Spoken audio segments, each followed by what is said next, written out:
ಇದ್ದಾರೆ ಸರ್. ಇವತ್ತು D K ಶಿವಕುಮಾರನ್ನು ಭೇಟಿಯಾಗಿದ್ದೀರಿ, ಏನೆಲ್ಲ ಶುಭಾಶಯ ತಿಳಿಸಿದ್ದೀರಿ? ಅಭಿನಂದನೆಗಳನ್ನು ಸಲ್ಲಿಸಿದ್ದೇನೆ.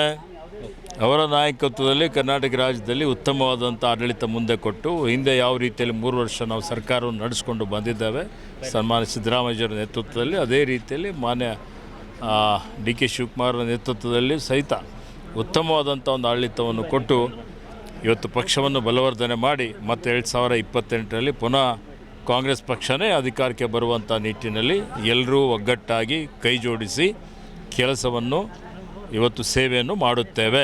ಸರ್, ಸಮುದಾಯವರು DCM ಸ್ಥಾನ ಕೊಡಬೇಕು ಅನ್ನುವಂಥ ಕೂಗಿಗಿದೆ, ಅದರಲ್ಲಿ ತಮಗೂ ಕೂಡ ಕೊಡಬೇಕು ಅನ್ನುವಂಥ ಕಾರ್ಯಕರ್ತರು ಕೂಡ ಒತ್ತಾಯ ಇದೆ. ಅತ್ಯಂತ ಪ್ರಬಲವಾದಂಥ ಒಂದು ಸಮುದಾಯ ಇದೆ.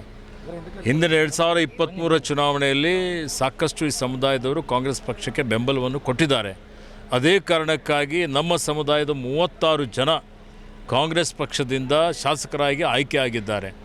ಸಹಜವಾಗಿ ಸಮುದಾಯದವರಿಗೆ ಹೆಚ್ಚಿನ ಒಂದು ಸ್ಥಾನಮಾನ, ಸೂಕ್ತ ಸ್ಥಾನಮಾನ, ಇವತ್ತು ದೊಡ್ಡ ಜವಾಬ್ದಾರಿ ಡಿಸಿಷನ್ ಮೇಕಿಂಗಲ್ಲಿ ಇರಬೇಕು ಅನ್ನುವಂಥದ್ದು ಅವರ ಅಪೇಕ್ಷೆ ಆಗಿರುತ್ತದೆ. ಅವರ ಅಪೇಕ್ಷೆ ಏನಿದೆ, ಇವತ್ತು ನಾನೊಂದು ಸಮುದಾಯದ ಮುಖಂಡನಾಗಿ ಅಖಿಲ ಭಾರತ ಲಿಂಗಾಯತ ವೀರಶೈವ ಮಹಾಸಭಾ ಅಧ್ಯಕ್ಷನೂ ಆಗಿನೂ ಸೂಕ್ತ ಪ್ರಾತಿನಿಧ್ಯ ನಮ್ಮ ಸಮುದಾಯಕ್ಕೂ ಸಿಗಬೇಕು ಅನ್ನುವಂಥದ್ದು ಮತ್ತು ಹೆಚ್ಚಿನ ಜವಾಬ್ದಾರಿನೂ ಕೊಡಬೇಕು ಅನ್ನುವಂಥದ್ದು, ಅದರಿಂದ ಪಕ್ಷಕ್ಕೂ ಒಳ್ಳೆಯದಾಗ್ತದೆ, ರಾಜ್ಯಕ್ಕೂ ಒಳ್ಳೆಯದಾಗ್ತದೆ ಅನ್ನುವಂಥ ಒಂದು ಮನವರಿಕೆ ಮಾಡಿಕೊಟ್ಟಿದ್ದೇನೆ. ಇವತ್ತು ನಮ್ಮ ಪಕ್ಷ ಸರ್ವರಿಗೂ ಸಮಬಾಳು ಸಮಪಾಲು ಅನ್ನುವಂಥ ರೀತಿಯಲ್ಲಿ ಎಲ್ಲ ಸಮುದಾಯದವರನ್ನು ಜೊತೆಯಲ್ಲಿ ತೆಗೆದುಕೊಂಡು ಹೋಗುವಂಥ ಶಕ್ತಿ ಯಾರಿಗಾದರೂ ಇದ್ದರೆ ಅದು ಕಾಂಗ್ರೆಸ್ ಪಕ್ಷಕ್ಕೆ ಮಾತ್ರ ಇದೆ ಅನ್ನುವಂಥ ಮಾತನ್ನು ಹೇಳಲಿಕ್ಕೆ ಬಯಸ್ತೀನಿ. ಇದಿಷ್ಟು ಈಶ್ವರ್ ಖಂಡ್ರೆ ಅವರ ಮಾತಾಗಿತ್ತು. ಕ್ಯಾಮರಾ ಪರ್ಸನ್ ಶಿವ ಜೊತೆ ಬಸವರಾಜ್ ಯುಗ, ರಾಜ್ ನ್ಯೂಸ್, ಬೆಂಗಳೂರು.